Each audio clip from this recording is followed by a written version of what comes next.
Hello दोस्तों, good morning. मैं रमनदीप आप सभी का यूपीएससी हिंदी के इस ध्रुव बैच में स्वागत करता हूं। आप लोगों को पता है दोस्तों, ध्रुव बैच के अंतर्गत हम लोगों ने जितना बेसिक क्लासेस था वो बेसिक क्लासेस हो चुका है। ठीक है, जिन लोगों ने रिसेंट में बैच को ज्वाइन किया होगा, जिन लोगों ने जुलाई या जून में बैच को ज्वाइन किया होगा, उन लोगों को अभी क्लासेस मिल रही होंगी एक शेड्यूल के अकॉर्डिंग। तो मैं उम्मीद करता हूँ कि वो सारी क्लासेस वहाँ पर आप लोग कर रहे होंगे। इसके साथ ही साथ दोस्तों, हमने ध्रुव बैच के अंतर्गत करंट अफेयर्स पर वादा किया था कि हम लोग करंट अफेयर्स एक प्रोडक्ट क्लासेस लेंगे आप लोगों के सामने। ठीक है, तो आज हम लोग जनवरी माह का जो करंट अफेयर्स है उसको देखने का प्रयास करेंगे। जनवरी 2022, देखिए हमने आपसे कहा था कि हम लोग 2022 के जितने भी इंपॉर्टेंट टॉपिक होंगे उन सभी टॉपिक्स को यहाँ पर शामिल कराएंगे। ठीक है, कल सत्यप्रकाश सर की आप लोगों की क्लास हुई होगी जहाँ पर उन्होंने फरवरी का पूरा करंट अफेयर्स को यहाँ पे डिस्कस किया था। 2-2.5 घंटे करीब वो क्लास थी। अगर आप लोगों ने वो क्लासेस नहीं देखी तो एक बार उस क्लासेस को भी देख लीजिएगा। और यहाँ पर ये क्लास दरअसल पहले होने वाली थी, ठीक है, लेकिन यहाँ पर मैं उसको रिकॉर्ड क्लास कर रहा हूँ। जनवरी की करंट अफेयर्स की क्लास है और यहाँ पर हम लोगों ने 10 इंपॉर्टेंट टॉपिक को देखने का लक्ष्य तय किया हुआ है। ठीक है, 10 इंपॉर्टेंट टॉपिक जो हैं उनसे कैसे प्रश्न बन सकते हैं, उन टॉपिक्स का प्रयोग हम लोगों को अपने क्वेश्चन की आंसर राइटिंग में कैसे करना है, साथ ही साथ फैक्चुअल इन्फॉर्मेशन को कैसे गैदर करना है, कैसे प्रयोग करना है, इन सब चीज़ों पर संक्षिप्त में चर्चा करेंगे। देखिए, ध्रुव बैच की हर क्लास में, ठीक है, आपको कोई ना कोई केस स्टडी, कोई ना कोई एग्जाम्पल, कोई ना कोई फैक्ट का प्रयोग करना सिखाया गया होगा। यहाँ पर आज हम लोग उन्हीं चीज़ों में आगे बढ़ेंगे और जो टॉपिक रिसेंट में न्यूज़ में थे उनका प्रयोग करते इन सब चीज़ों को चर्चा करेंगे। ठीक है, यहाँ पर आप देख सकते हैं दोस्तों, आज जो हमारा पहला टॉपिक होगा वो होगा ई गवर्नेंस। ठीक है, इस पर एक हैदराबाद घोषणा पत्र हुआ था, हैदराबाद डिक्लेरेशन हुआ था। ठीक है, तो उसके संदर्भ में चर्चा करेंगे। इसके साथ ही साथ हमारा जो सेकंड टॉपिक है वो इंटरनेशनल रिलेशन, ठीक है, पॉलिटी पेपर का जो क्वेश्चन होता है उस टॉपिक से यहाँ पर लिया गया है। और रिसेंट में जो श्रीलंका की जो पॉलिटिकल और जो इकोनॉमिकल सिचुएशन वहाँ पर एक नई डेवलप हुई है, उस संदर्भ में भारत और चाइना का जो पूरा ट्रायंगल रिलेशनशिप है उसको यहाँ पर हम लोग देखने का प्रयास करेंगे। साथ ही साथ दोस्तों, भारत में जो बेरोजगारी की दर है उसके संदर्भ में कुछ फैक्चुअल इन्फॉर्मेशंस को देखेंगे ताकि आप अपने उत्तर लेखन में उन सब इन्फॉर्मेशंस का प्रयोग कर सकें। ठीक है, सिटी गैस डिस्ट्रीब्यूशन नेटवर्क नाम का एक नया पहल शुरू किया है गवर्नमेंट के द्वारा, उसको समझेंगे, उसके लाभ क्या है, चुनौतियां क्या है, इन सब चीज़ों को देखने का प्रयास करेंगे। साथ ही साथ इंडियन इन्वायरमेंट सर्विस क्यों चर्चा में रहा, क्या इसका उद्देश्य है, कौन सी समिति बनाई गई थी, ठीक है, इसके लाभ क्या हैं, चुनौतियां क्या हैं, इसको बनाया जाना क्यों आवश्यक है, इन सब चीज़ों पर चर्चा होगी। ठीक है, इलेक्ट्रिक व्हीकल्स, आदि शंकराचार्य और एक एथिक्स का जो पेपर होगा उस टॉपिक से यहाँ पर हम मेटावर्स के टॉपिक को उठा रहे हैं। मेटावर्स पर मैंने आप लोगों से साइंस एंड टेक की क्लास में प्रॉपर चर्चा किया हुआ था, लेकिन यहाँ पर हम उसके एथिकल वर्जन को देखने का प्रयास करेंगे। ठीक है, कि मेटावर्स के संदर्भ में जो नैतिकता है वो कहाँ पर आती है, कितनी नैतिकता की यहाँ पर बात कर सकते हैं हम लोग, और इसके पॉइंट ऑफ व्यू से हम लोग इस पूरे टॉपिक को यहाँ पर देखेंगे। ठीक है, तो यहाँ पर हम लोग इस टॉपिक को यहाँ पर स्टार्ट करते हैं। 2 टॉपिक आप लोगों को और मैं दे रहा हूँ, एक है डिजिटल राइट और एक है ईवीएम मशीन। ठीक है, ये दोनों टॉपिक जनरली न्यूज़ में रहते हैं, तो इन दोनों टॉपिक को आप लोग घर पर रीड करके आइएगा। ठीक है, मैं कोशिश करूंगा कि आप लोगों से अगली क्लास में 1 या 2 क्वेश्चन यहाँ पर आप लोगों को बताऊं कि ये क्वेश्चन बन सकते हैं। इन क्वेश्चन की प्रैक्टिस आप लोगों को खुद करनी पड़ेगी। ठीक है, तो ये 2 क्वेश्चन, आप 2 टॉपिक्स आप लोगों के लिए एक्स्ट्रा हैं, इन लोगों को आप पढ़ सकते हैं एक्स्ट्रा तौर पर। ठीक है, दूसरी बात, इस पूरे क्लास के अंतर्गत जिस सोर्स का हम लोग प्रयोग करेंगे दोस्तों, वो सोर्स है आप लोगों का विजन का मंथली मैगजीन। ठीक है, जनवरी का मैगजीन आप लोग डाउनलोड कर लीजिएगा, वहां पर ये सारे सोर्स आप लोगों को मिल जाएंगे। मैगजीन हिंदी और इंग्लिश दोनों में अवेलेबल है, तो जो भी दोस्त जिस मीडियम के होंगे वो पीडीएफ डाउनलोड करके आप लोग अपने बगल में ओपन कर सकते हैं ताकि आप लोगों को चीज़ों को समझने में दिक्कत ना हो। देखिए, हमारा उद्देश्य हमेशा से ये रहता है कि हम बाइलिंगुअल चले। ठीक है, मैं खुद आईआईटी से पढ़ा हुआ हूँ। ठीक है, तो मेरी तो हालांकि मेरा पूरा बैकग्राउंड जो स्टडी रहा, ठीक है, क्लास 12 तक की सब हिंदी मीडियम की रही। ठीक है, लेकिन आईआईटी में हमने प्रॉपर इंग्लिश मीडियम में क्लासेस की। हमारे जो टीचर्स थे वो साउथ इंडिया के थे जनरली। ठीक है, जो प्रोफेसर्स थे, तो हम लोगों को समझ में तो सब कुछ आता है, लेकिन हो सकता है कभी कभी बोल चाल में हम कुछ कॉमन इंग्लिश टर्म का प्रयोग करने से चूक जाए, कुछ ना बोल पाए, तो उस संदर्भ में आप लोग उस मैगजीन का सहारा ले सकते हैं। अगर कोई टॉपिक आपको समझ में नहीं आता है, वहां पर आप उस कीवर्ड को देखते चलिएगा। ठीक है, चलिए स्टार्ट करते हैं। आज का हमारा जो पहला टॉपिक है, उन पहले टॉपिक क्या कह रहा है, कह रहा है ई गवर्नेंस पर हैदराबाद घोषणा पत्र। ठीक है, हैदराबाद डिक्लेरेशन हुआ है किस पर, ई गवर्नेंस के अंतर्गत। सबसे पहला प्रश्न दोस्तों कि ई गवर्नेंस होता क्या है, अगर हम बेसिक चर्चा करें तो ई गवर्नेंस क्या होती है उस पर हम लोगों को समझने की आवश्यकता है। ध्यान दीजिएगा, अगर आपको मेंस पंचायत का पूरा सिनेरियो याद होगा तो मेंस पंचायत में हमने ई गवर्नेंस पर एक टॉपिक को डिस्कस किया था। ठीक है, और वहां पर मैंने आप लोगों से ई गवर्नेंस का एक बहुत बेसिक डिफिनीशन समझाया था। मैंने तो कहा था कि सरकार के सभी स्तरों पर, ठीक है, गवर्नमेंट के हर लेवल पर, हर स्टेटस पर अगर आप आईसीटी का प्रयोग करते हैं, ठीक है, आईसीटी का प्रयोग करते हैं मतलब क्या, इंफॉर्मेशन कम्युनिकेशन एंड टेक्नोलॉजी का प्रयोग करते हैं और जनता के साथ समन्वय स्थापित करते हैं, तो उसको हम लोग कहते हैं ई गवर्नेंस। ई गवर्नेंस क्या हुआ, तो सरकार के सभी स्तरों पर आईसीटी का प्रयोग ई गवर्नेंस कहलाता सबसे बेसिक पॉइंट है। अब ये हैदराबाद घोषणा पत्र क्या है दोस्तों, तो अभी रिसेंट में DARPG, ठीक है, प्रशासनिक सुधार और लोक शिकायत विभाग, साथ ही साथ माइटी मंत्रालय और तेलंगाना सरकार, जो स्टेट सरकार है तेलंगाना की, वो इन तीनों ने मिलकर के, किसने प्रशासनिक सुधार और लोक शिकायत विभाग, ठीक है, माइटी मंत्रालय क्या होता है, ministry of electronics and information technology, ठीक है, इलेक्ट्रॉनिक्स और सूचना प्रौद्योगिकी मंत्रालय जो है, और तेलंगाना सरकार, इन तीनों ने मिलकर के एक नेशनल कॉन्फ्रेंस का आयोजन किया, किसके ऊपर, ई गवर्नेंस के ऊपर। वहीं से यह हैदराबाद डिक्लेरेशन निकल के आया है। अब पूरी बात को समझने का प्रयास करिएगा। आप लोगों को हैदराबाद डिक्लेरेशन में क्या क्या पॉइंट दिए हुए हैं उनको पढ़ना उतना आवश्यक नहीं है। आप लोगों के लिए आवश्यक क्यों है ये टॉपिक, कि अगर ई गवर्नेंस पर कोई प्रश्न आपके सामने आता है, वहां पर आप इस की टर्म का प्रयोग कर सकें।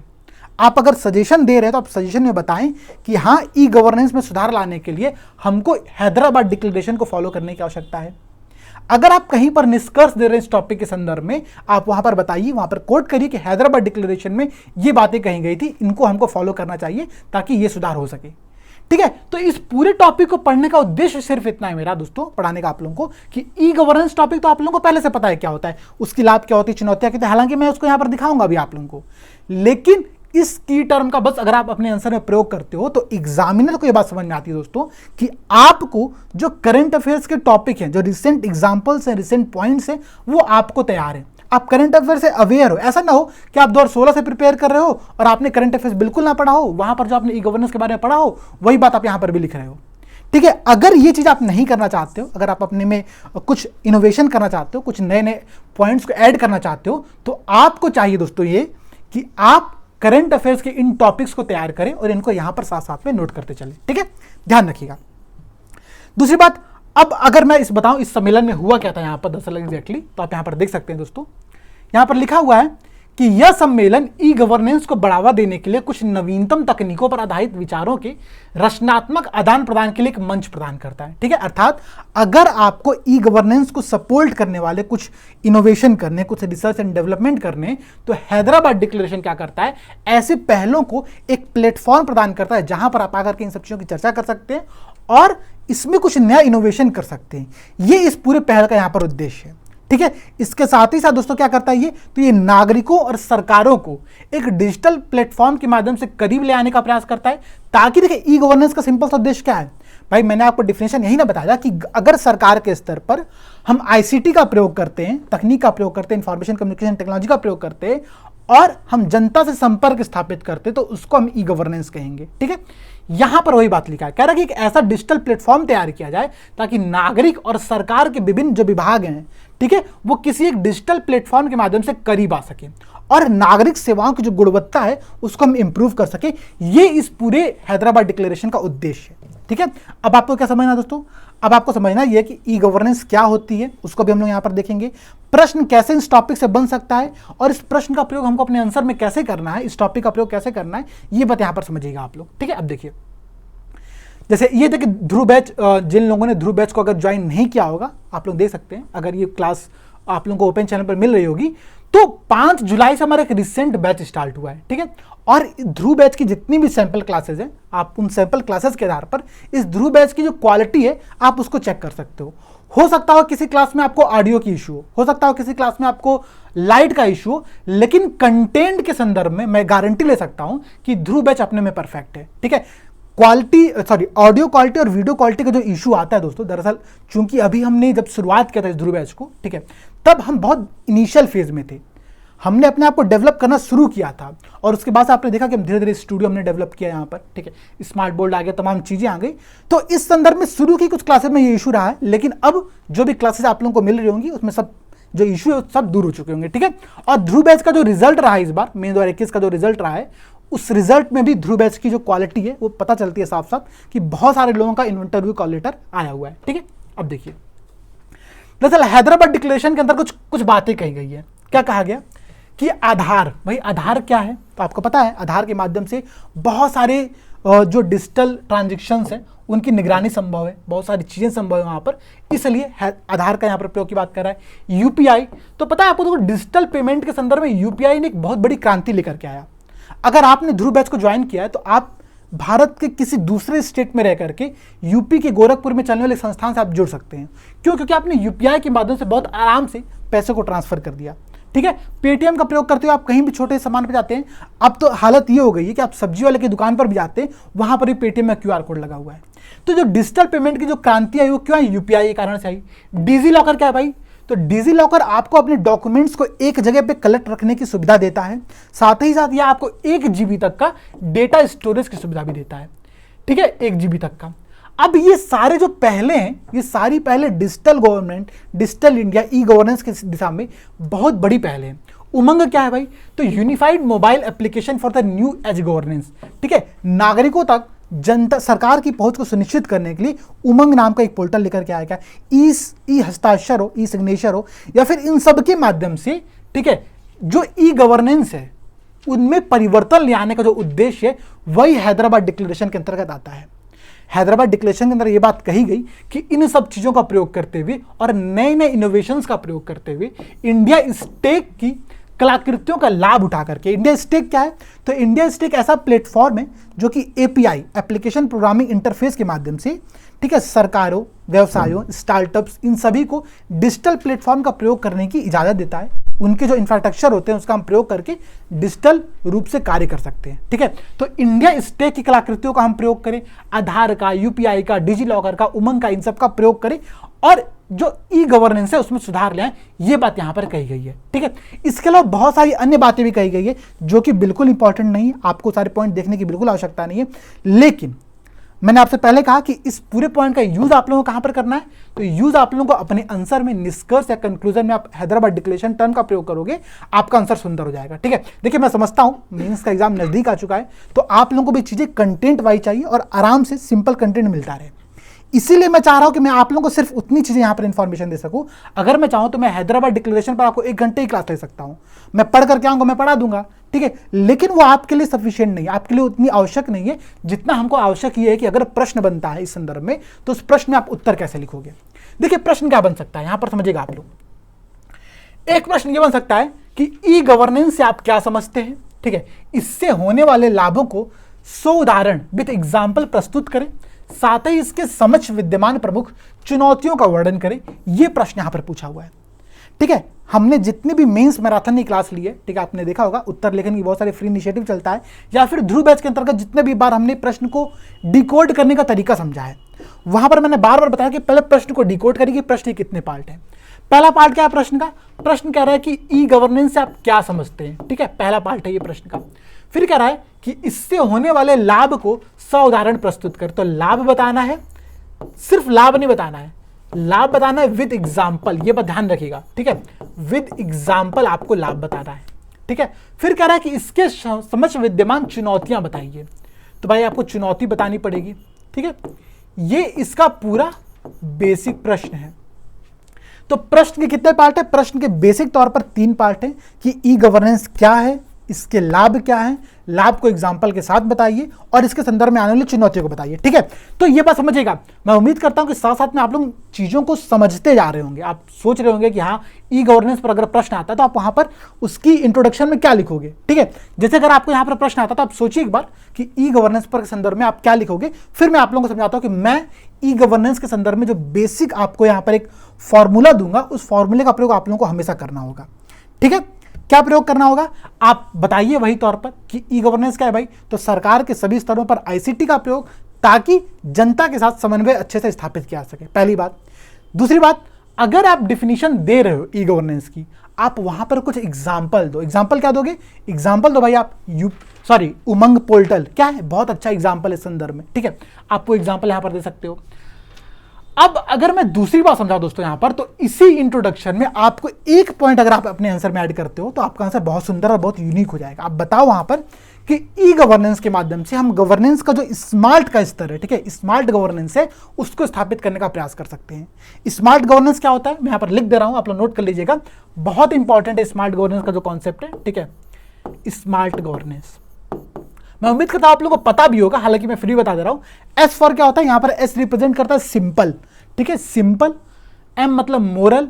ए मतलब अकाउंटेबल, जवाबदेह है। रिस्पॉन्सिव है, तुरंत आपको जवाब मिल रहा है वहां पर। और ट्रांसपेरेंट गवर्नेंस है, पारदर्शी गवर्नेंस है। तो अगर हम ई गवर्नेंस के कॉन्सेप्ट को सुदृढ़ करते हैं, ई गवर्नेंस को लागू करते हैं, तो हमको स्मार्ट गवर्नेंस मिलेगा। ये बहुत इंपॉर्टेंट पॉइंट है, ठीक है। तो अगर आपके प्रश्न में कहीं पर भी ई गवर्नेंस आता है, आप वहां पर स्मार्ट गवर्नेंस को जोड़ो, ठीक है, आपका आंसर सुंदर होगा। दूसरी बात, सिर्फ आप स्मार्ट गवर्नेंस को यहीं पर नहीं जोड़ सकते हो। अगर मानिए आपसे एथिक्स के प्रश्न में पूछा सुशासन से आप क्या समझते हो, तो सुशासन के जो बेसिक कॉन्सेप्ट होते हैं वो तो हमको पता है, ठीक है, कि पारदर्शिता, ये सब चीजें, उसी को आप बता दो स्मार्ट फॉर्मेट में कि सिंपल मोरल, ठीक है, अकाउंटेबल, रिस्पॉन्सिबल और ट्रांसपेरेंट। अगर आप इस संदर्भ बनाते हो तो आपको आंसर याद भी बहुत अच्छे से रहेगा और वो एग्जामिनर समझेगा हाँ स्टूडेंट ने कुछ कुछ कीवर्ड्स को पढ़ा हुआ है और उस कीवर्ड्स का प्रयोग करके आंसर को सुंदर बना रहा है, ठीक है। ये बात ध्यान दीजिएगा। दूसरी बात, यहां पर आप देख सकते हैं, यहां पर कुछ इंट्रोडक्शन दिया भी हुआ है, एक बार हम उसको देख लेते हैं, ठीक है। कह रहा है भूमिका में कि ई गवर्नेंस का अर्थ है कि किसी देश के नागरिकों को सरकारी सूचना एवं सेवाएं देने के लिए संचार एवं सूचना प्रौद्योगिकी का समन्वित प्रयोग करना, ठीक है, ये बात हो गया। लेकिन यहां पर आप सिर्फ इंट्रोडक्शन मत दीजिए, यहां पर आप एग्जांपल बताइए कि क्या उमंग पोर्टल, ठीक है, उमंग पोर्टल इसका सबसे बड़ा एग्जांपल है, ठीक है। दूसरा कह रहा है, दूसरा इंट्रोडक्शन यहां पर दे रहा है कि इसे सरकार के द्वारा आईसीटी के उपयोग के रूप में परिभाषित किया जा सकता है ताकि सरकारी सेवाएं, सूचनाओं का आदान प्रदान और विभिन्न स्टैंड अलोन सिस्टम तथा सेवाओं का एकीकरण किया जा सके, ठीक है। तो इन दोनों इंट्रोडक्शन में सबसे सिंपल इंट्रोडक्शन क्या है, आप पहला वाला पर जाइए, ठीक है। और मैं बार बार कह रहा हूं इसी इंट्रोडक्शन का फॉलो करिएगा, साथ में आप कुछ एग्जांपल दीजिएगा और यहां पर जो कीवर्ड है जिसका आप लोग प्रयोग करना चाहिए वो है स्मार्ट गवर्नेंस का, ठीक है, स्मार्ट गवर्नेंस का आप यहां पर कीवर्ड प्रयोग करिए, ठीक है। ये बात ध्यान रखिएगा आप लोग। तो ये हो गया आप लोगों का इंट्रोडक्शन का तरीका। यहां पर एक काम आप लोग और कर सकते हो अगर थोड़ा सा चाहोगे तो, और वो बहुत जरूरी भी अगर मैं कहूं तो, ठीक है।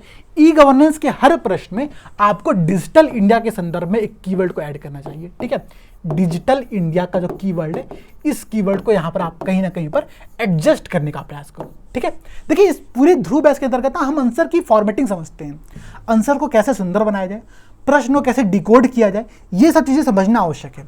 इसलिए यहां पर जितने मैं की टर्म बता रहा हूं, हो सकता हो कि उत्तर लिखते समय आपको इनमें से 2-3 कीवर्ड भूल जाए, लेकिन अगर आपको बाकी 2-3 कीवर्ड याद हो भी रहा ना, तो आपका आंसर बहुत सुंदर बन जाएगा। ये बात समझिएगा आप लोग, ठीक है। इसलिए जरूरी है कि आप चीजों को यहां पर बेसिक से जितने भी चीजें बताई जा रही है उनको नोट करते चलिए, समझते चलिए और उनमें से जितने पॉइंट आपको याद आए उतने पॉइंट का प्रयोग अपने उत्तर में करते रहिएगा, ठीक है।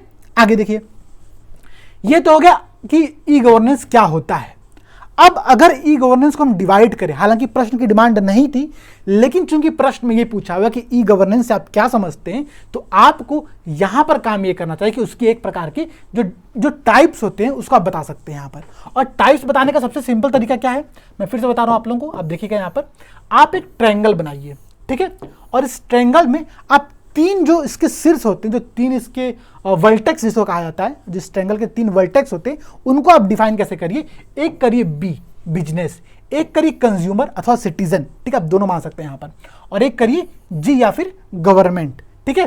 तो बी सी जी इस प्रकार से आप डिवाइड कर सकते हैं। और यहां पर बीच में क्या लिखे, ई गवर्नेंस, ठीक है, ई गवर्नेंस। ये क्या है, तो बिजनेस और कंज्यूमर के मध्य में जो एक हम अगर आईसीटी का प्रयोग करते हुए यूज करते हैं, ठीक है, बातचीत करते हैं, व्यवहार करते हैं, तो उसको हम लोग कहते हैं ई गवर्नेंस का एक प्रकार। अगर आप गवर्नमेंट और सिटीजन के मध्य में कर रहे हो तो भी सेम चीज होगा, और अगर आप बिजनेस और गवर्नमेंट के मध्य में कर रहे हो तो इसको भी हम ई गवर्नेंस का एक प्रकार कह सकते हैं। अब तीनों के आप एग्जाम्पल समझ लीजिए भाई, तीनों के एग्जाम्पल क्या क्या हो सकते हैं। जैसे कि देखिएगा, अगर हम बिजनेस और गवर्नेंस की बात कर रहे हैं यहां पर, ठीक है, तो यहां पर आप जेम पोर्टल का एग्जांपल ले सकते हो। भाई जेम पोर्टल क्या है, तो बिजनेस करने के लिए सरकार जिस ई गवर्नेंस साइट का प्रयोग करती है वो है जेम पोर्टल, ठीक है। इसी प्रकार क्या है, तो इसी प्रकार आप देखें तो एमएसएमई मंत्रालय या फिर एमएसएमई जितने भी हैं, ठीक है, सूक्ष्म लघु और मध्यम जो उद्योग होते हैं उनके संदर्भ में यहां पर एक पोर्टल, इसका नाम है समाधान पोर्टल, ठीक है, समाधान पोर्टल। और अगर आप यहां पर थोड़ा सा और ध्यान दोगे तो यहां पर एक संबद्ध पोर्टल भी आता है, ठीक है, एमएसएमई के जितने भी होते हैं उनके रजिस्ट्रेशन के लिए, उन सबके प्रोसेस करने के लिए यहां पर एक संबद्ध पोर्टल भी आता है। तो ये क्या है, तो ये बिजनेस और गवर्नमेंट के मध्य में जितने पोर्टल्स होते हैं उसके यहां पर नाम है। गवर्नेंस और सिटीजन के मध्य में क्या होता है, तो यहां पर मैंने आप लोगों को बताया था कि उमंग पोर्टल, ये इसका बहुत बड़ा एग्जांपल है, ठीक है। और बिजनेस और कंज्यूमर के बाद में आप कोई भी पोर्टल का यहाँ पर एग्जांपल दे सकते हो जो भी आपको सही लगता है कि हाँ ये हो सकती है।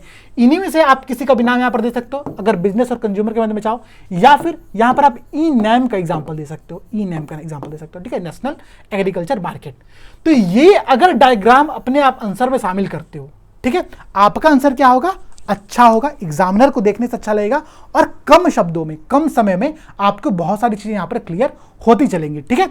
चलिए अब अगर हम लोग आगे बढ़े दोस्तों, तो हमारा जो अगला प्रश्न है उसके बारे में देखते हैं। अगला सॉरी इसके संदर्भ में आगे जो टॉपिक्स था, क्योंकि प्रश्न में पूछा क्या हुआ था, प्रश्न में पूछा हुआ था कि ई गवर्नेंस आप क्या समझते हैं, उसके क्या क्या लाभ हैं और क्या क्या चुनौतियां हैं। तो अब हम लोग लाभ के पॉइंट को एक बार देखते हैं जल्दी जल्दी, ठीक है। मैं मानता हूं कि लाभ आप लोगों को पता होगा, लेकिन फिर भी हम लोग एक बार देखने का प्रयास करते हैं यहाँ पर, ठीक है। लाभ में कुछ कुछ पॉइंट्स हैं, नोट करिएगा आप लोग। जैसे कि दक्षता और गुणवत्ता में सुधार होगा। भाई दक्षता और गुणवत्ता में सुधार कैसे होगा, आपको पता होगा कि अगर गवर्नमेंट सब्सिडी देती है, ठीक है, तो सब्सिडी का दुरुपयोग बहुत ज्यादा होता है। लेकिन आपको पता है जब से डीबीटी सिस्टम आया, डायरेक्ट बेनिफिट ट्रांसफर का सिस्टम आया, जो कि आधार लिंकेज के कारण से आया था, या फिर अगर मैं आपको बताऊं तो पहल प्रत्यक्ष हस्तांतरण लाभ, ये जो दो पहले थी जिसमें आधार लिंकेज का प्रयोग किया गया था, आधार सिस्टम का प्रयोग किया गया था, तो जो सब्सिडी था, जो लाभ था, वो डायरेक्ट जो हितधारक था, ठीक है, जिसको पहुंचना चाहिए था उसके पास पहुंच रहा था, और जो बीच में से लीकेज होता था सिस्टम का, वो लीकेज बंद हो गया। तो इससे क्या हुआ, तो गवर्नमेंट के जो खर्चे उसकी दक्षता और उसकी गुणवत्ता में यहां पर सुधार हो रहा है। क्यों, क्योंकि गवर्नमेंट ई गवर्नमेंट का प्रयोग करिए, ई गवर्नेंस का प्रयोग करिए, ये बात ध्यान दीजिएगा, ठीक है। और सिर्फ आपको ये पॉइंट नहीं लिखना है, आपको कुछ एग्जाम्पल देने पड़ेंगे, जैसे कि डीबीटी या फिर पहल। अगर आपको इसके संदर्भ में कोई फैक्ट पता है कि भारत सरकार ने कितने सारे पैसे को इस लीकेज को यहां पर रोक लिया था इस सिस्टम का प्रयोग करते हुए, आपको यहां पर डाटा दे सकते हैं, ठीक है। लेकिन मैं उम्मीद करता हूं कि इतने डाटा आपको याद हो नहीं सकते, इसलिए अगर आप सिर्फ डीबीटी और पहल का नाम लिख दो, आपका आंसर सुंदर हो जाएगा, ठीक है, ये ध्यान रखना। दूसरी बात कह रहा कि आंकड़े आसानी से उपलब्ध होते हैं, ठीक है। ई गवर्नेंस का प्रयोग करके जो भी आंकड़े होते हैं वो गवर्नमेंट को बहुत आसानी से उपलब्ध होते हैं, क्योंकि जो कंज्यूमर जो सिटीजन होता है वो अपने आंकड़ों को ऑनलाइन सबको सही प्रकार से फिल कर रहा होता है। पहले क्या होता था, पहले आपके नगर निगम में जाकर बहुत सारे डॉक्यूमेंट जमा होते थे, डॉक्यूमेंट इकट्ठा होते जाते थे, और वो डॉक्यूमेंट कभी गायब हो गए, या फिर उन डॉक्यूमेंट को वापस से समझने में, वापस से एनालिसिस करने में बहुत लंबा समय लगता था।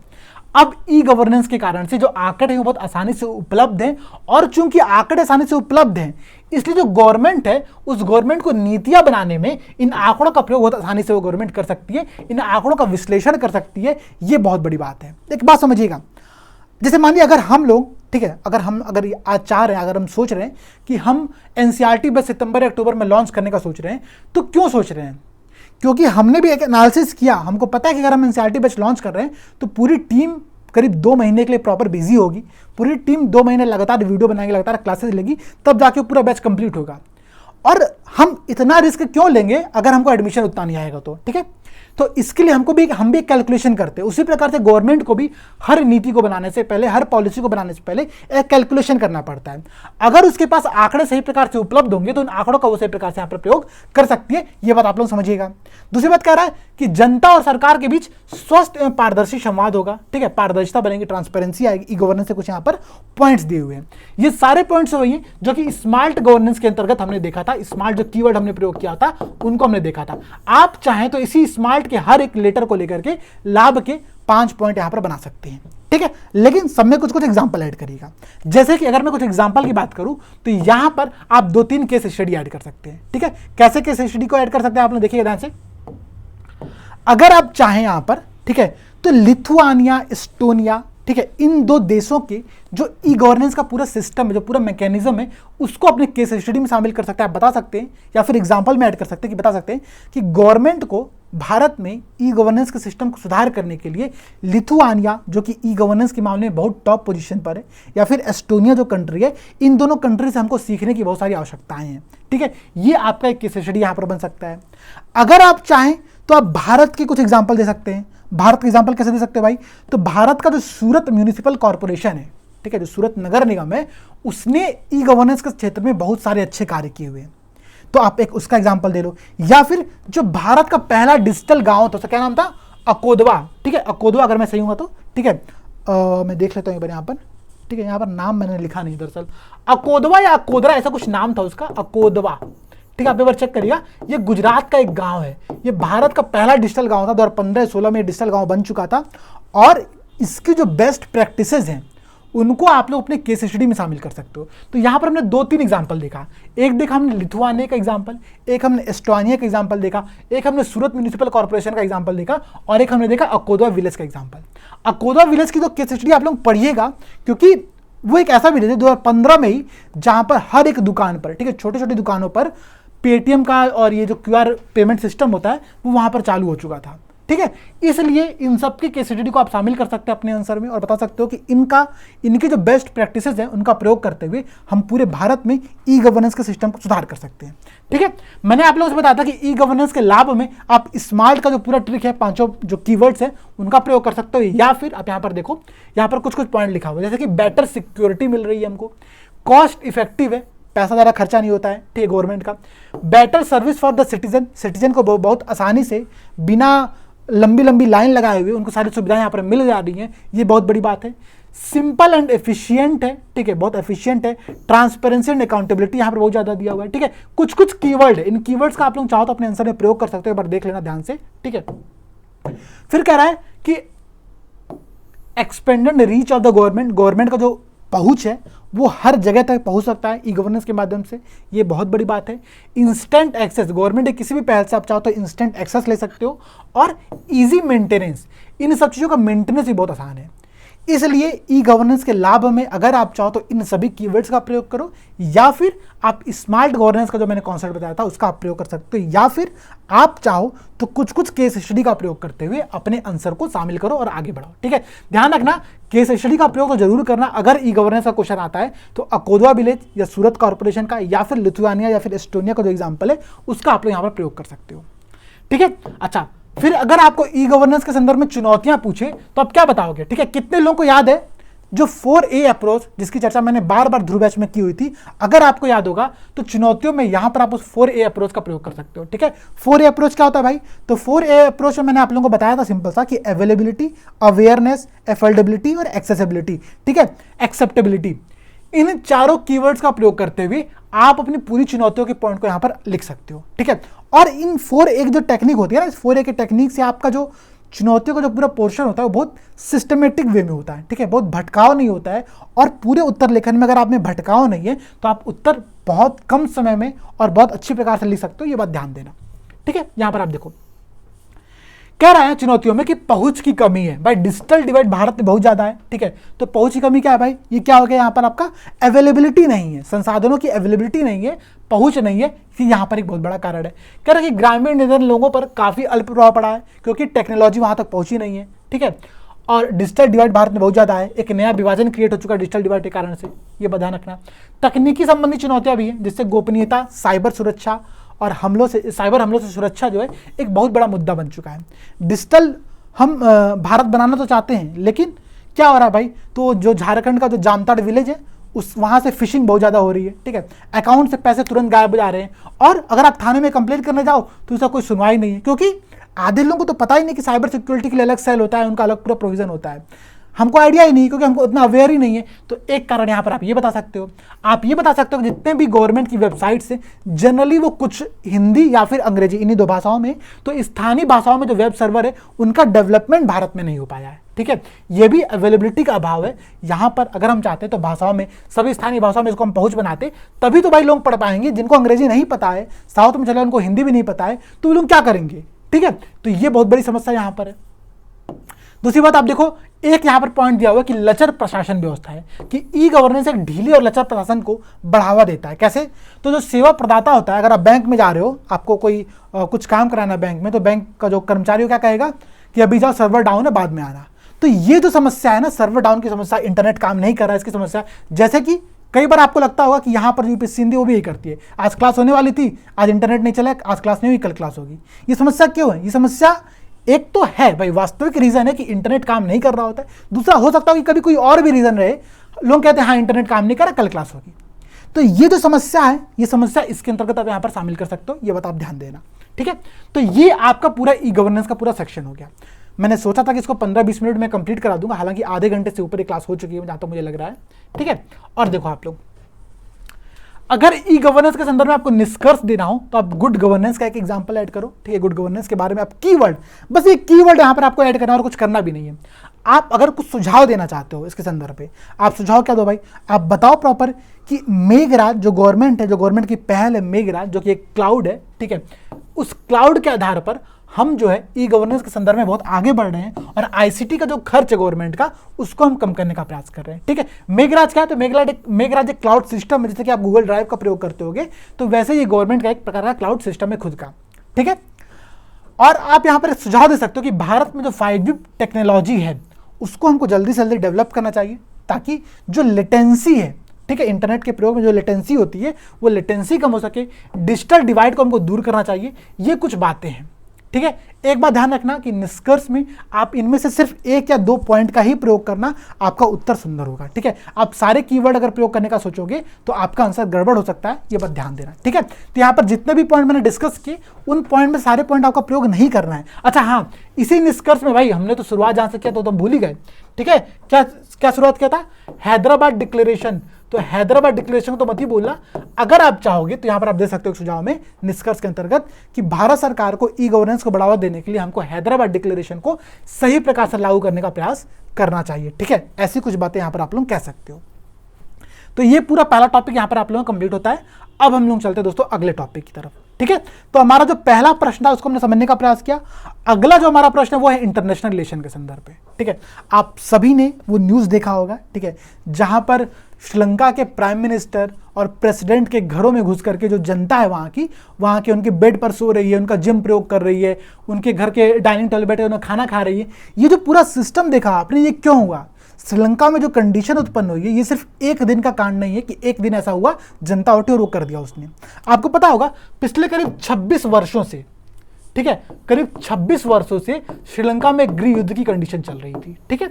और उसी जब 26 वर्षों के बाद 2009 में श्रीलंका से जब गृह युद्ध समाप्त होता है, ठीक है, सिविल वॉर जब समाप्त होता है, तो थोड़ा थोड़ा श्रीलंका एक रिस्ट्रक्चर होना शुरू होता है, एक नए पथ पर बढ़ना शुरू होता है, संविधान बनना प्रारंभ होता है। लेकिन फिर क्या होता है, रिसेंट में आपने देखा 2-3 साल पहले वहां पर बहुत सारे बम विस्फोट हुए, कई गिरजाघरों में बम विस्फोट हुआ और बहुत सारी अन्य घटनाएं घटी, ठीक है। मुख्य रूप से जो मैं बात बता रहा हूं बम विस्फोट जो मेन कारण से हुआ, इससे क्या हुआ कि वहां पर जो पर्यटन था, जो टूरिज्म था, वो बहुत बुरी तरीके से प्रभावित हुआ और ये उनकी अर्निंग का एक बहुत बड़ा स्रोत था, ठीक है। अब इससे 2-3 समस्याएं उत्पन्न हुई। पर्यटन प्रभावित हुआ तो उनको जो लाभ था, जो राजस्व की प्राप्ति थी, वो घटा।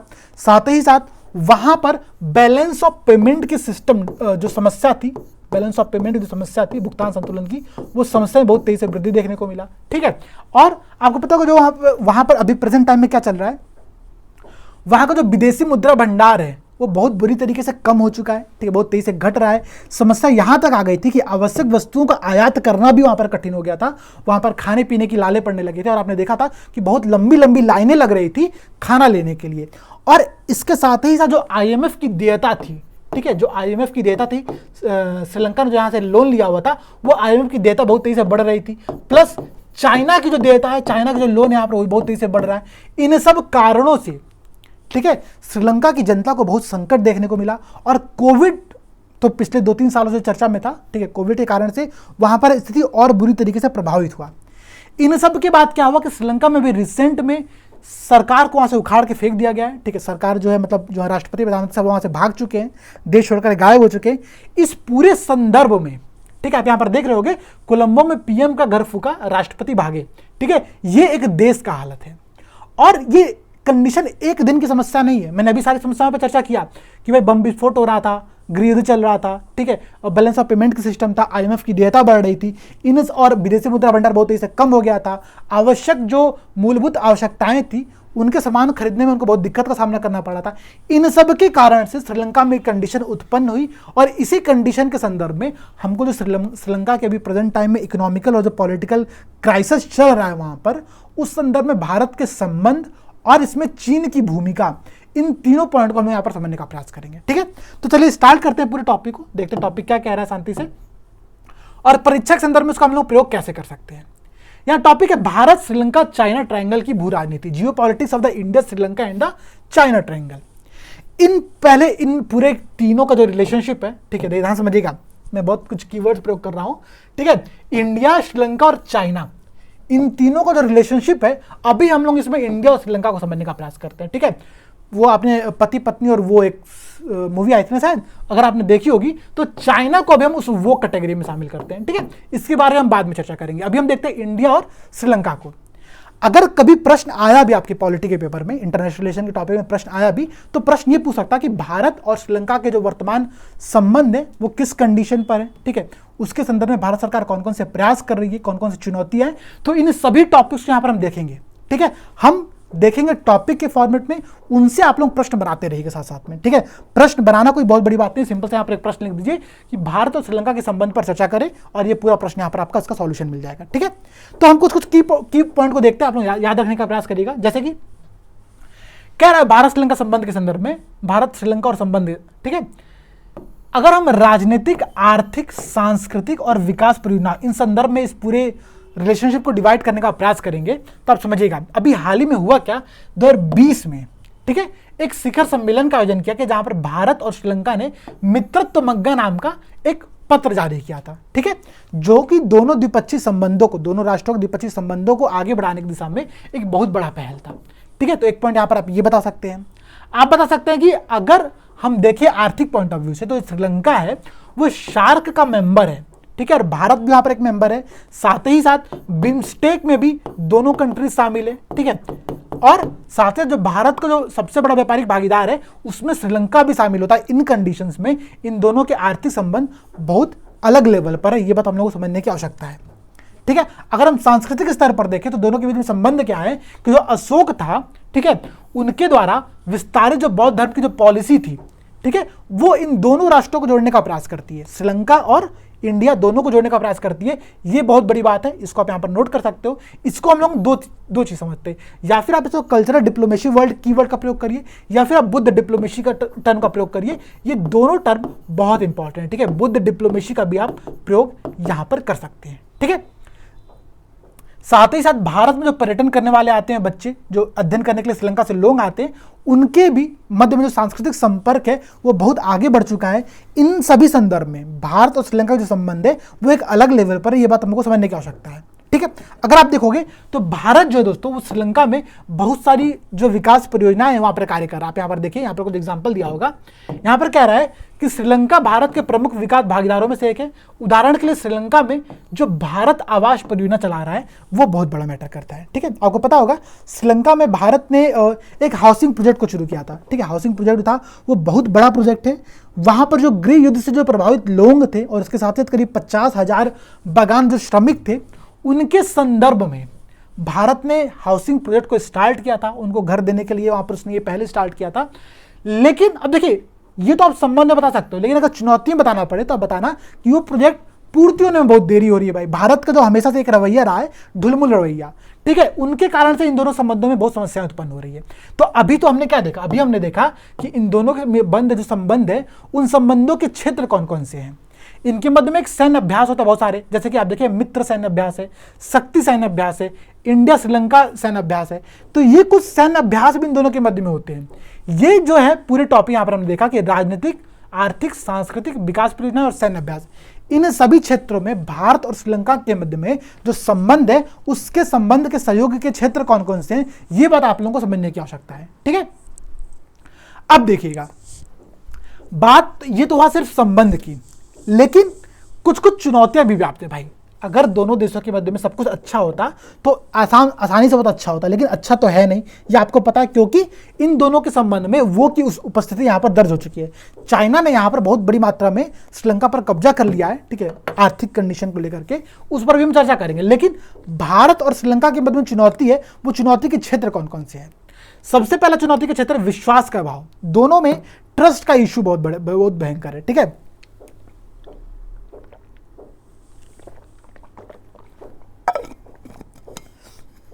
किसी भी रिलेशनशिप में ट्रस्ट एक बहुत बड़ा मैटर करता है। ठीक है, यहां पर भी वही समस्या है। भाई, अभी आपने देखा कि जब श्रीलंका से राष्ट्रपति और प्रधानमंत्री भाग गए, तो ऐसा आरोप श्रीलंका के बहुत से लोगों ने लगाया कि भारत ने उन दोनों को भागने में मदद किया। ये क्या, ये ट्रस्ट का इशू है। अगर आप देखोगे यहां पर, तो जो तमिल का जो मुद्दा है, ठीक है, जो तमिल जो पूरा वर्ग है, तमिल समुदाय है, उनके मुद्दे को लेकर के इन दोनों के मध्य में ट्रस्ट का इशू है। ठीक है, तो किसी भी रिलेशनशिप को बिगाड़ने में ट्रस्ट इशू बहुत मैटर करता है। यहां पर भी वही कंडीशन है। आप देखो तो मछुआरों को लेकर के यहाँ पर बहुत बड़ा विवाद है। भाई विवाद क्यों है? तो आपको पता है भाई श्रीलंका और भारत दोनों के मध्य में जो प्रादेशिक जल क्षेत्र है वो बहुत पतला है, बहुत करीब है दोनों आपस में, ठीक है। अब इससे समस्या क्या उत्पन्न होती है, कभी ऐसा पता लगा कि भारतीय जो मछुआरा है वो मछली मारते मारते पहुंच गया श्रीलंका में और श्रीलंका का मछुआरा भारत में आ गया।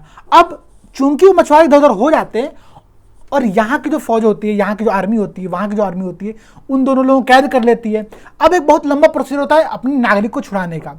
तो इन मुद्दे को लेकर के भी यहाँ पर बहुत बड़ी समस्या है, ठीक है। तो मछुआरों से जुड़े मुद्दे जो है ये भी एक बहुत बड़ी समस्या है। विश्वास का अभाव है, ये भी हमने यहाँ पर देखा तमिल मुद्दे को लेकर के हो, या फिर अभी जो रिसेंट का जो पॉलिटिकल क्राइसिस वहाँ पर चल रहा है उस मुद्दे को लेकर के हो, इन दोनों संदर्भ में लेकर के हो, ठीक है।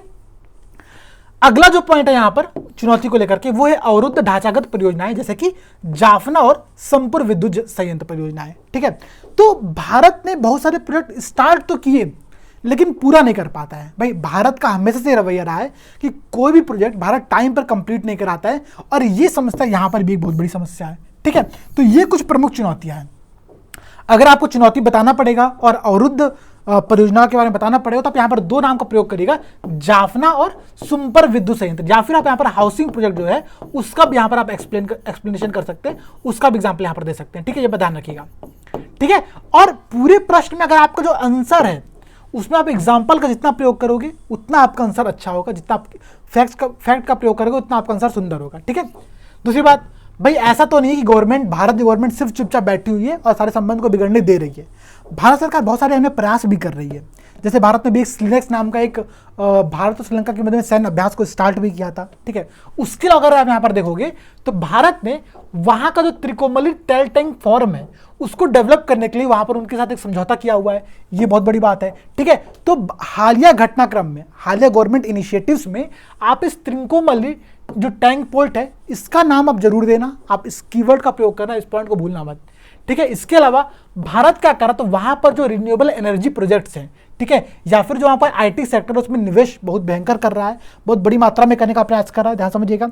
इसके अलावा अगर आप यहाँ पर देखोगे तो अभी रिसेंट का जो फूड क्राइसिस चल रहा है, वहां पर फूड और फ्यूल क्राइसिस चल रहा था, उसके संदर्भ में गवर्नमेंट ने, भारतीय गवर्नमेंट ने क्रेडिट लाइन की सुविधा यहाँ पर प्रदान की हुई थी, ठीक है। भारत और श्रीलंका ने मौजूदा विज्ञान और प्रौद्योगिकी सहयोग को 3 वर्षों के लिए बढ़ा दिया है, ये भी यहाँ पर एक पॉइंट दिया हुआ है। कह रहा है कि भारत जो है वो अपशिष्ट जल प्रौद्योगिकी, ठीक है, biotech, sustainable agriculture, big data analysis, इन सब क्षेत्रों में श्रीलंका की मदद करने का प्रयास कर रहा है, ठीक है। तो अगर आपको सहयोग के क्षेत्र पूछे, गवर्नमेंट के इनिशिएटिव्स पूछे, आपको ये सारे टर्म प्रयोग करने पड़ेंगे। कौन कौन से टर्म प्रयोग करने पड़ेंगे? पहली बात, त्रिकोमली टैंक फॉर्म को डेवलप करने का प्रयास करे भारत सरकार, ठीक है। भारत सरकार रिन्यूएबल एनर्जी के लिए एक प्रोजेक्ट चला रहा है, आईटी सेक्टर में इन्वेस्टमेंट कर रहा है, ईंधन और भोजन, फ्यूल और फूड के लिए क्रेडिट लाइन की सुविधा प्रदान कर रहा है, साथ ही साथ वहां पर साइंस एंड टेक के डेवलपमेंट करने के लिए 3 वर्ष का जो एग्रीमेंट है उसको और बढ़ा दिया गया है। कई अन्य क्षेत्र जैसे कि अपशिष्ट जल प्रौद्योगिकी, ठीक है, वेस्ट वाटर मैनेजमेंट, ठीक है, biotech, sustainable agriculture, big data analysis, इन सब सेक्टर में गवर्नमेंट कार्य करने का प्रयास कर रही है। ये कुछ की पॉइंट है जिनको आप नोट करके रखिएगा। इसके अलावा मैं 3 पॉइंट आप लोगों को और बता रहा हूं, उनको आप लोग नोट करेगा। वो तो बहुत इंपॉर्टेंट पॉइंट है, उनको फैक्चुअली पॉइंट के साथ याद करने का प्रयास, जैसे कि भारत सरकार 400, ठीक है, मिलियन डॉलर करेंसी स्वैप की सुविधा प्रदान कर रही है श्रीलंका को, ये बहुत बड़ी बात है। इसके अलावा भारत सरकार ने करीब 500 मिलियन डॉलर, 500 डॉलर का कुछ ऐसा होगा, ठीक है। इसको एक बार चेक करके, यहाँ पर 500 शायद मिलियन डॉलर है, जहां तो मुझे याद आ रहा है। लोन पेमेंट का जो सिस्टम था उसको थोड़ा सा स्थगन कर दिया, उसमें लेट लगाने का कह दिया है कि आप उस लोन को लेट से पे कर सकते हो। इसके अलावा ईंधन आयात के लिए आप हमने डिस्कस किया था अभी, यहाँ पर जो क्रेडिट लाइन सुविधा दी जा रही है ये करीब 500 मिलियन डॉलर की सुविधा यहाँ पर गवर्नमेंट दे रही है, ठीक है, लाइन ऑफ क्रेडिट दे रही है। तो ये जो कुछ की पॉइंट्स हैं ये सारे समझिएगा आप लोग, फैक्चुअल इन्फॉर्मेशन को देखिएगा। जैसे कि पहला, एक क्रेडिट लाइन की सुविधा दी जा रही है 500 मिलियन डॉलर की, 400 मिलियन डॉलर की क्रेडिट स्वैप की सुविधा दी जा रही है, और 500 मिलियन डॉलर का जो लोन है उसको स्थगन करने का प्रस्ताव रखा है कि आप उसको कुछ लेट में पेमेंट करना, ऐसी कुछ सुविधा गवर्नमेंट के द्वारा दी जा रही है। तो गवर्नमेंट हाथ पर हाथ धर के बैठी नहीं हुई है, गवर्नमेंट कार्य कर रही है, लेकिन वो कार्य एनफ नहीं है, ठीक है। एनफ नहीं है मतलब क्या, कि अभी भारत सरकार को कुछ और सुधार करने की आवश्यकता है, और वो ये सारे सुधार के की पॉइंट्स यहाँ पर आप लोग देख रहे होंगे। जैसे कि अब देखिए, तो भारत को बुद्ध डिप्लोमेसी को आगे बढ़ाना चाहिए, ठीक है। आपको पता है अभी रिसेंट में क्या हो रहा है, तो भारत के यूपी में, ठीक है, जो हमारा यूपी है, वहाँ पर अयोध्या में राम मंदिर का निर्माण हो रहा है। तो उस राम मंदिर के निर्माण में जो श्रीलंका का जो सीता मंदिर है, वहाँ से पवित्र पाषाण को, पवित्र पत्थर को लेकर के आया जाएगा और अयोध्या के श्री राम मंदिर में प्रयोग करने का ऐसा प्रस्ताव रखा गया है। तो ये भी एक पहल है गवर्नमेंट के द्वारा, ठीक है। मछुआरों से जुड़े जो मुद्दे हैं उनका समाधान करने का प्रयास करना चाहिए गवर्नमेंट को, ठीक है। व्यापार एवं निवेश वहां पर और बढ़ाना चाहिए, क्योंकि पड़ोसी राष्ट्र भाई, अगर आप पड़ोसी राष्ट्र को ध्यान नहीं दोगे तो चाइना जैसे कंट्री जो है वहां पर आकर कब्जा करेंगे, जो कि भारत के लिए भू राजनीतिक दोनों पॉइंट से बहुत खतरनाक हो सकता है, ठीक है। अब अभी उसको हम आगे देखेंगे क्या दिक्कत हमको आ सकती है। धार्मिक संपर्क को और बढ़ावा देना चाहिए, जो तमिल का जो मुद्दा है पूरा, उस मुद्दे को समझने का प्रयास करना चाहिए, और विश्वास बहाली पर, ठीक है, लगातार बातचीत, ठीक है, संपर्कों का निर्माण, लगातार कांटेक्ट जो है गवर्नमेंट के साथ और जनता के साथ दोनों साथ करने का प्रयास करना चाहिए, ठीक है। ये कुछ सुधार के पहले जो गवर्नमेंट को करने चाहिए, ठीक। दूसरी बात देखिए, आप अगर आप लोग देखें आगे, तो यहां पर कुछ और पॉइंट दिया, जैसे कि यहां पर क्या पॉइंट दे रहा है, यहां पर दे रहा है पॉइंट कि नए क्षेत्रों की खोज करो भाई। जैसे अभी आपने देखा कि वेस्ट वाटर मैनेजमेंट पर गवर्नमेंट कार्य कर रही थी, ठीक है, बिग डाटा एनालिसिस पर कार्य कर रही थी, सस्टेनेबल एग्रीकल्चर पर काम कर रही थी, ठीक है। इसके अलावा गवर्नमेंट को कुछ अन्य क्षेत्रों पर कार्य करने की आवश्यकता है, जैसे कि शिक्षा, स्वास्थ्य सेवा और पर्यटन, इनमें भारत को कार्य करने की आवश्यकता है, ठीक है, ताकि हम चाइना से आगे निकल सकें उस कंट्री के अंतर्गत, ठीक है। भारत को अपने सॉफ्ट पावर का लाभ उठाना चाहिए। सॉफ्ट पावर क्या है भाई, तो यहां पर जो माइंड है, ठीक है, उनका प्रयोग करो भाई, वहां पर सूचना प्रौद्योगिकी कंपनियों की उपस्थिति को डेवलप करो, वहां पर रोजगार के अवसर का सृजन करो भारतीय कंपनियों के माध्यम से। तो इससे हम वहां पर कुछ अपना काम कर सकते हैं, वहां की अर्थव्यवस्था को हम गति प्रदान कर सकते हैं, जो कि भारत के लिए संबंधों में बहुत एक अच्छा स्टेप होगा, ठीक है। अनुभव को साझा करना भाई, भारत जो है उसने अपने यहाँ पर अल्पसंख्यक अधिकारों को लेकर के क्या क्या पहले किए हैं, ये बात अगर हम श्रीलंका को बताएंगे तो श्रीलंका में समस्या क्या है भाई, वहाँ पे गृह हो क्यों रहा था, तो दो समुदायों के मध्य में पूरा द्वंद्व है, पूरा विवाद है, उसके संदर्भ में पूरा इशू उठ रहा है।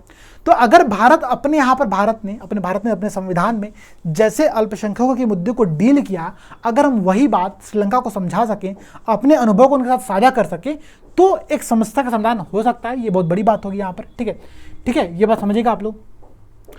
दूसरी बात कि सांस्कृतिक संबंधों को मजबूत करने की आवश्यकता है, बुद्ध डिप्लोमेसी, ठीक है, ज्ञान और पर्यटन का जो पूरा क्षेत्र है उसको बढ़ावा देने की आवश्यकता है, ठीक है, और समुद्री सुरक्षा में सहयोग करने की आवश्यकता, ताकि हिंद महासागर में जो समुद्री तटवर्ती देश है उनके साथ भारत और श्रीलंका जो है एक प्रॉपर सुरक्षा का सिस्टम, सागर जो दृष्टिकोण है उसको हम यहाँ पर डेवलप कर सके, ये बात समझने का प्रयास करेगा, ठीक है। अब देखिए, ये तो रहा आपका पूरा श्रीलंका और भारत के बीच संबंधों में जो भी पॉइंट्स थे, उन पॉइंट्स का यहाँ पर हमने डिस्कस किया। यहां पर अब भूमिका आती है उस वो की जो कि चाइना है, और चाइना के पॉइंट को हम समझते हैं कि चाइना के आने से भारत और श्रीलंका के मध्य में क्या द्वंद्व की स्थिति उत्पन्न हो चुकी है, ठीक है। ये पीडीएफ मैं आप लोगों को ध्रुव बैच में दे दूंगा, आप लोग वहां पर देख लीजिएगा। हालांकि इसका इंग्लिश वर्जन जिसको चाहिए होगा वो विजन की साइट से मिल जाएगा, आप लोग वहां से डाउनलोड कर सकते हैं, ठीक है। मैं सारे पॉइंट डिस्कस नहीं करूंगा विजन के, क्योंकि हमने यहाँ पर 10 पॉइंट छाटे हुए हैं, वो 10 पॉइंट ऐसे जो कि बहुत इंपॉर्टेंट है, ठीक है, इसलिए समझने का प्रयास करें। श्रीलंका भी रिसेंट में बहुत ज्यादा न्यूज में रहा था, तो अगर प्रश्न बन सकता है इस टॉपिक से तो यहां से प्रश्न बन सकता है, इसलिए आप इन सारे टॉपिक को आप यहां पर देखते चलिएगा, ठीक है। कह रहा है कि श्रीलंका और चाइना के संबंध में विवाद उत्पन्न हुआ, विवाद का कारण क्या है, ठीक है।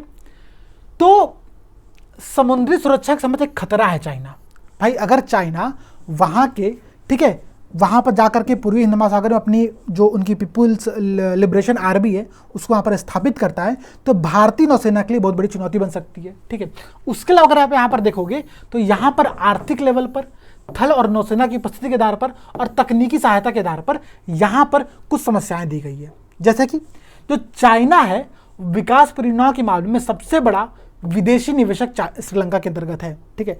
श्रीलंका में सबसे बड़ा फॉरेनर इन्वेस्टमेंट जो कर रहा है वो कर रहा है चाइना, ठीक है। और इससे क्या होता है कि चौथा सबसे बड़ा ऋणदाता भी यहाँ पर चाइना है, ठीक है। चाइना ने हम्बनटोटा पोर्ट को पूरा कब्जा कर दिया लगभग एक तरीके से कहा जाए तो, ठीक है।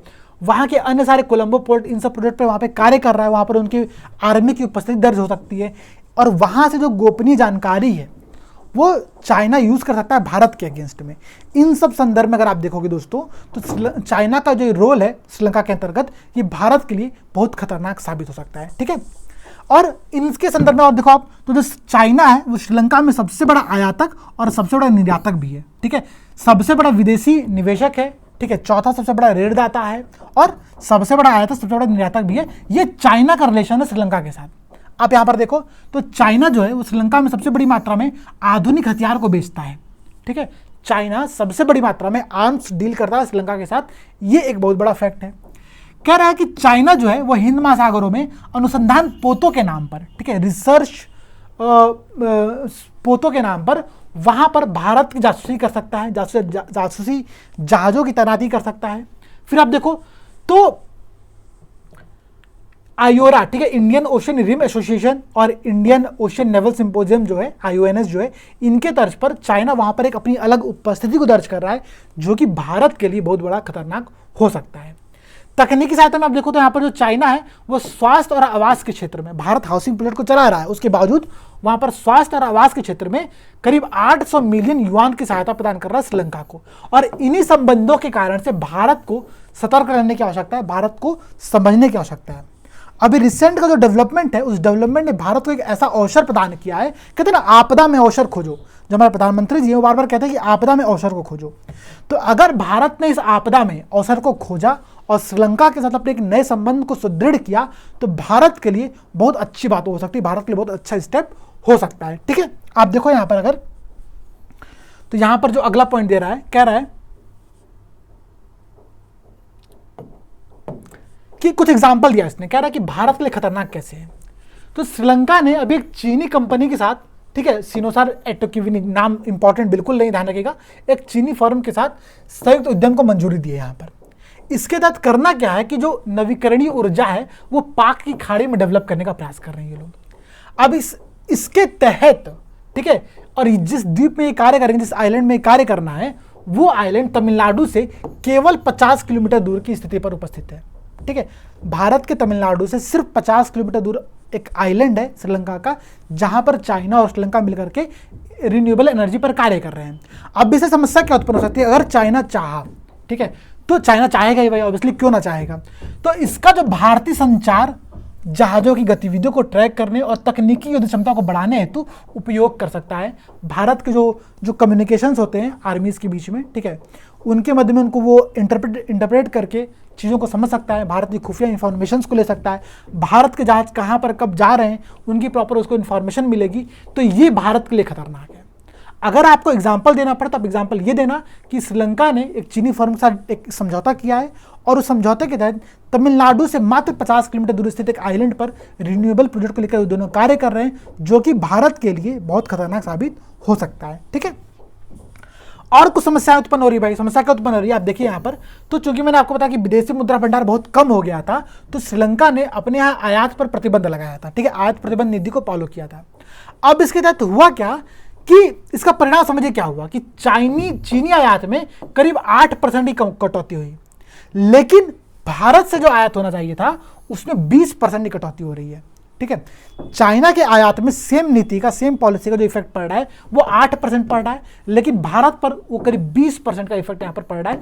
ये समस्या की कंडीशन उत्पन्न हो सकती है। ठीक है, आप यहाँ पर देखो तो एक समस्या और है भाई। ठीक है, समस्या ये है कि भारत जो है ना, भारत बहुत ढुलमुल रवैया अपनाता है। इसके कारण से जो श्रीलंका है वो चाइना को एक विश्वसनीय भागीदार समझता है। हालांकि श्रीलंका ने उसके वास्तविक टर्म को समझा नहीं कि चाइना क्या कर रहा है। भाई चाइना लोन दे करके कंट्रीज को अपने नियंत्रण में करने का प्रयास कर रहा है, ये बात श्रीलंका समझ नहीं पाया। श्रीलंका क्या देख रहा है कि भारत जो समस्या उत्पन्न करता है, भारत जो बार बार एक प्रॉब्लम क्रिएट करता है, भारत बार बार एक गलती करता है। गलती ये करता है कि श्रीलंका ने, कोलंबो सरकार ने भारत से कुछ लोन मांगा। ठीक है, कोई ऋण स्थगन करना था। ठीक है, लोन को टालना था। उसको टालने में भारत ने 5 महीने का समय लिया, जबकि श्रीलंका ने, ठीक है, बहुत कम समय में अपने विकास बैंक से अतिरिक्त $500 मिलियन दे दिया उसको लोन। ठीक है, भारत को लोन टालना था, उसमें भारत ने 5 महीने का समय लिया, श्रीलंका ने तुरंत अतिरिक्त $500 मिलियन का लोन उसको दे दिया। ये जो समस्या है ये भारत से हमेशा से रही है। भारत में आप देखते हो आज भी कोई विकास प्रोजेक्ट चलता रहता है तो 4-4 साल 10-10 साल एक प्रोजेक्ट चल रहा होता है। ठीक है, ये समस्या की बात है यहाँ पर। तो ये कुछ पॉइंट्स थे, कुछ फैक्ट थे जिनका आप प्रयोग कर सकते हैं अपने आंसर के अंतर्गत। ठीक है, अगर हम आगे बढ़े तो आप कुछ समझना, वही मैंने आप लोगों से कहा कि भाई ऐसा नहीं है कि श्रीलंका में जो चाइना इन्वेस्टमेंट कर रहा है वो श्रीलंका के फायदे के लिए कर रहा है। ऑब्वियसली वहां पर श्रीलंका का फायदा है, चाइना का फायदा, जो कि श्रीलंका को दिख नहीं रहा है। तो वो एक समस्या है भाई कि श्रीलंका के ऊपर अभी चाइना का करीब $5 अरब से अधिक का लोन बकाया पड़ा हुआ है। ठीक है, अब इस लोन की पूर्ति करने के लिए चाइना क्या कहेगा, चाइना कहेगा आप अपना एक पोर्ट हमको दे दो, आप ये प्रोजेक्ट हमारे वहाँ पे और स्टार्ट कर लो, ताकि आप ये समझौता और कर लो। ठीक है, अगर भाई आपके ऊपर लोन पड़ा हुआ है तो आप उस लोन को कम करने के लिए कुछ कुछ समझौता तो करते रहोगे, और श्रीलंका पर यही दबाव वो चाइना उत्पन्न करने का प्रयास कर रहा है। ठीक है, श्रीलंका को एक प्रकार से ऋण के जाल में, ठीक है, डेब्ट ट्रैप में वो फंसाने के लिए मजबूर कर चुका है चाइना ने। ठीक है, ये बात यहाँ पर आप समझिएगा।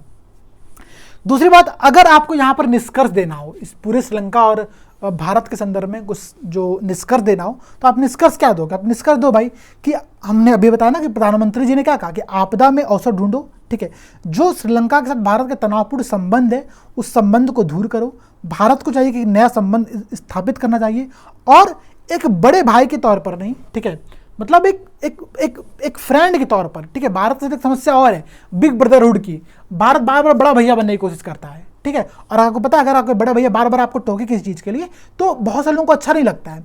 तो भारत को चाहिए कि एक मित्र के तौर पर श्रीलंका के साथ जाकर के भागीदारी करे, उनके साथ बातचीत करे, और जो भी वहाँ पर अभी वर्तमान में पॉलिटिकल और इकोनॉमिकल क्राइसिस उत्पन्न हुई है उसको दूर करने का प्रयास करे। तो ये पूरा यहाँ पर आप लोग समझ सकते हो। यहाँ पर एक प्रश्न नहीं दिया है अगर, तो मैं आप लोगों को एक प्रश्न बता दे रहा हूँ, आप लोग प्रश्न नोट कर सकते हो। ठीक है, और उस प्रश्न का उत्तर लिखने की कोशिश कर सकते हो। प्रश्न क्या है कि श्रीलंका में चल रहे आर्थिक संकट के मध्य में, आर्थिक और राजनीतिक संकट के मध्य में भारत को श्रीलंका के लिए वित्तीय मदद, नीतिगत सलाह और भारतीय उद्यमियों की ओर से वहाँ निवेश की पेशकश करनी चाहिए। ठीक है, इस संदर्भ में टिप्पणी करें। ठीक है, तो सिंपली अगर मैं कहूँ तो प्रश्न थोड़ा सा घुमा करके दिया हुआ है यहाँ पर, लेकिन प्रश्न यही है कि भारत को रिसेंट में श्रीलंका के साथ अपने संबंधों को और चेंज करने की आवश्यकता है, और इस संदर्भ में जो प्रयास हो वो प्रयास भारत कैसे करे ये आप यहाँ पर डिस्कस कर सकते हो। ठीक है, तो ये एक क्लास यहाँ पर हम लोग समाप्त कर दोस्तों। अगली क्लास आप लोगों को फिर से मिल जाएगी अगले दिन। ठीक है, अभी के लिए जय हिंद, जय भारत, वंदे मातरम।